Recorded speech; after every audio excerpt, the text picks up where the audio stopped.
tell me that Chini Ngugia Thiong'o, for instance, when he writes, his writings are they Afrocentric or are they Westernized? We can take all African writers, Chinua Achebe, Ngugia Thiong'o. Those were the African writers who were bringing back the African flavor into books. They were telling stories about African cultures, they were telling stories about their homesteads, how chieftaincies were run, how people, like Bessie Head. Bessie Head is a mixture, it's a Masarwa. It's Tswana and white at the same time. You listen to her writings. It has a bit of African culture in it, but the expression is white, you see. So you will always find that in all these genres, people would express what did they have, what have affected them, what have challenged them, what have made them to become who they are. For instance, you grow up here in this vicinity. You will not be able to write about a farmstead, which you have never experienced or seen. But you will associate somewhere, somehow with it on sports, not everything. But in general, you'll write about the environment that has affected. But how do you identify Africanism in our writings? What elements are you able to point out and say, this is African writing, except having the piece of work with African words? That's the point. Hence I'm saying, let me put it in a very practical sense. When you grew up in South Africa, white people would practice apartheid. And then post-apartheid, you are sitting here, and a white man does a gesture. You quickly pick it up, this one. Without even saying a word, you can pick that up. Now, I think language is inherent. It goes with the non-verbal cues, it goes with the attitude, it goes with who we are, when we mingle and when we talk. It may not necessarily be words, because words define what we want to express in a true sense of the word. You can do a poem without saying words. Yeah, and sure. Somebody will define, this is what he or she is saying. So my understanding is that we are being molded by our growing up and the associations, identities, agreeing with what we are saying. But I would definitely say, if you take a white man and take him in the black society and let him grow black, he will be black, even if the skin is white. That's true. You understand? Yeah. No. Yes. And I've got friends that are like that.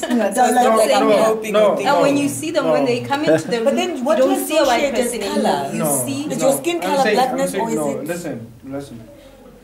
We spoke about language, right? Then we said language identifies you. That means if you speak Xhosa, people can easily identify and say, this is Xhosa. Right? The Xhosa woman is speaking. Right? Even if you go to, I said I can go to Britain and then speak standard English. Does that make me white? No, put it this way. But I'm saying, no. Let me say, no. But I'm saying, one becomes that once you practice the culture. Yeah, once you adhere to the traditions. But that's more like what he was saying. Yeah, that's the premise. But number one, the difference is, the major difference here, skin colors will always play a role. Ah, for sure. Yeah, but Skin color never changes. Yeah. And it will will always play a role. Now listen, you cannot take a girl and then grow him as a boy and then you say this is a boy. There are important features that will never be taken off. That this is a girl and this is a boy.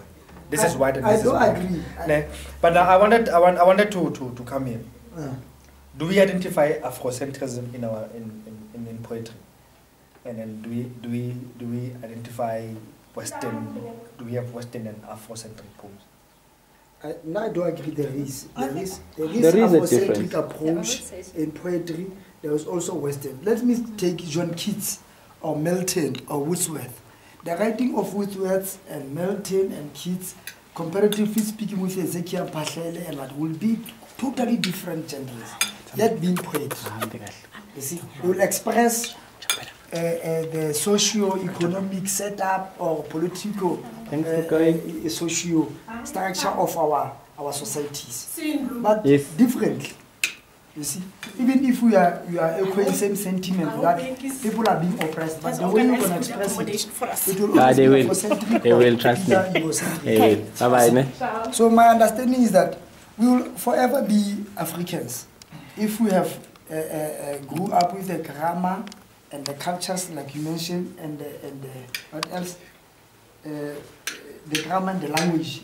Yeah, language is grammar. Grammar and the cultures that we inherently affect us. We'll forever become that. My point was, when I say if a white man is growing in the grammar and the language or the culture of the Sothos from a tender age as small as that person will grow Mosotho, will not be a white, even though the color will be white. Just like you grow up in England, you are born in England, but being black. We can say you are a diaspora, whatever, but you'll never be an African. No, you are. You'll be white. No, you are. You'll think white. No, just no. You'll do things white. You'll eat like white person. You'll go toilet like white person.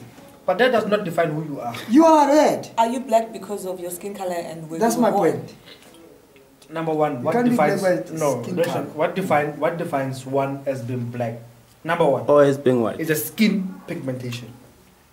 Right. I don't agree. I don't Listen, agree. once you see, no, listen. This is what Bantu said, right? That's what he said. Now, And Bantu it was said, then. Don't know what he's saying now.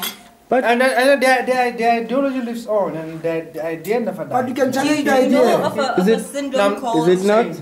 Do you know of a syndrome called a throwback, where a white person can have a black child, or a black child can have a white person? or different genes? That's because everybody back in the day was black, so it's possible for a white couple to have a black child because of the Listen, DNA. no, It's called no. a I don't- throwback. my But that skin color doesn't mean the doesn't child define is me. black. No, The no. child is white. So I don't care who's They were the born center, of black okay, parents. okay, Is it not if- humanity that matters more than how we look like? Exactly. Like if we focus now, you're trying to focus on okay. black and Humanity. skin color. Humanity. I'm trying to This identify one, with no, this. no, this one. I reject that No, notion. no. This is what I said, that you can take a baby girl, right? Grow her in a boy style, Yeah, right? she's still a She girl. does not necessarily become a boy. For there, sure. there will be clear distinction that this is a girl and this is a boy. I said one simple example, that if I go to Britain, I live there, do I become white? No. At the end of the day, you're talking hypothesis. Why don't we talk the about point that is- girl that now- was grown up as a now- boy and found out what they became? Now, Because the now point it's is- academia. I'm one of those people that doesn't like to speculate and hope and think and not talk forever and not know, don't get an answer. I like to talk about something that like, this is how I am. I can give you my example. I feel like this. So now, why don't you just tell us what you believe and then we can find that out? This is where I was going, that if there is a distinction between Afrocentric poems and then Western poems, right? Not in terms of Political somebody- gender. Yeah, ne? Then which between the two has got or is relevant for these young Africans here? I see what you're saying now. Now, which is relevant For me, for them? Say, for instance, we prepare them for the outer world, because we had this guy here, ne? Didi. Remember Yeah. Didi? Didi came and there was a bit of a split, right, within the group. Then there were these guys who viewed poetry as you have to smoke dacha. you Okay, have to- really now. And It's then like saying Rasta is straight. and then I said no, we are going to put a stop here.